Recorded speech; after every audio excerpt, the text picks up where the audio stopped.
Alright, and we return again. This time I got one that was labeled as a red Congo.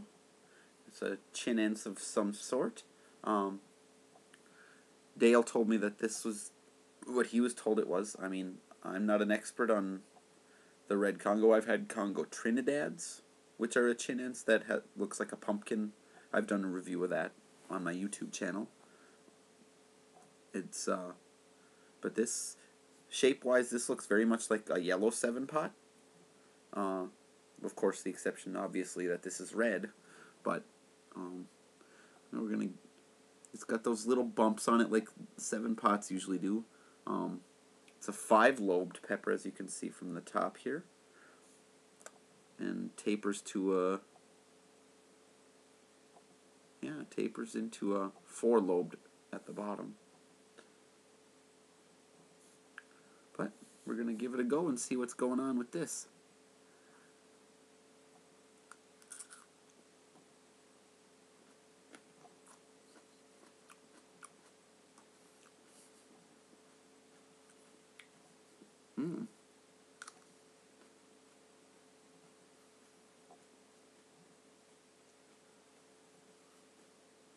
Not as hard-hitting as that striped frutescent one. I can feel the heat drooling.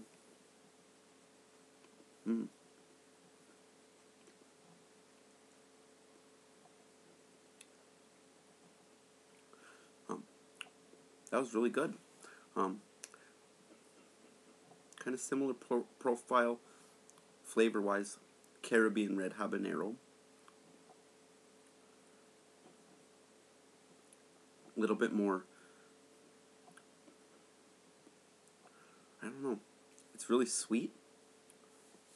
Heat's kicking up to a good peppery level all over my tongue, underside and on the top. A little bit of glow happening on my lips. Can feel a little bit of heat going on in here.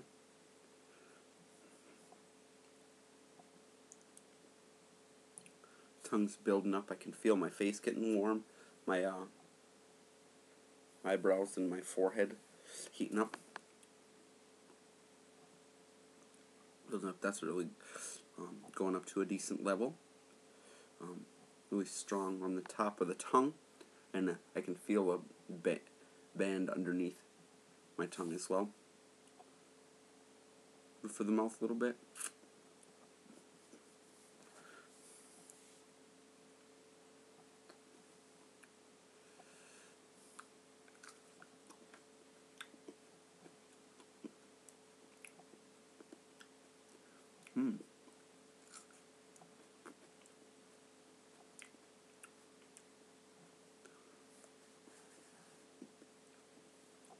Definitely, flavor-wise, more towards traditional or Caribbean habaneros. Caribbeans have more of the accents of like the 7-pot or the maybe even the devil's tongue type peppers, but this one maybe a little bit more like a regular habanero, red habanero. It's got the bumps that are more like a 7-pot, and like I said, the shape to me looks very similar to the yellow 7-pot traditional shape. Flavor-wise, nice and sweet, fruity, not really bitter. And the heat, you can feel it start tingling while you're eating it, and then once you swallow the pepper, you can feel that go down, but then it builds up all inside of my mouth, roof of my mouth, inside my cheeks a little bit even now, under my tongue. Lips are burning a little bit, but it's a really comprehensive, more even burn all throughout my mouth. Very nice. I don't think that I can really taste it at this point. But as far as the flavor itself, that was really nice.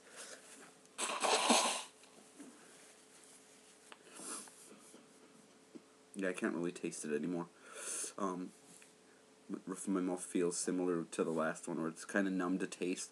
I can still feel it, but it's got a little bit of that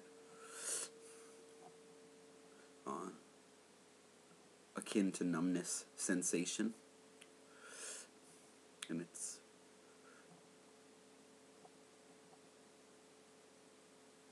that got me feeling nice and mellow now. Not a full-blown endorphin rush, but definitely feel my mood just temper itself and feel calm and relaxed. I'm getting kind of goosebumps. Might be partially because my ceiling fan is on, but anyway, that's not relevant to that. I feel really nice and definitely feeling something from that. I'm sure it's a combination of this and the one I did a few minutes ago too, but that's good stuff. Labeled as a red Congo, but I'll show you the inside. It's not extremely oily. It's got a good amount of capsaicin in the veins, but the inside walls of the pepper look relatively normal, unlike Nagas and Sevens, where the whole inside, or the Scorpions, the whole inside walls, even in between the veins where the flesh of the pepper is, it's just brown with the capsaicin. But these smell more like fresh green, maybe not green, but it's something akin to that. And you can see there's another type of growth that sometimes happens with certain types of habaneros, namely Caribbean Reds, which I noticed with most of the ones that I cut open that I had a few months ago, where they looked like this. Inside they had a second pepper growing on the inside, and I know a lot of orange habaneros have that tendency. So I'm inclined to believe that this is close affiliate of the Caribbean Red habanero.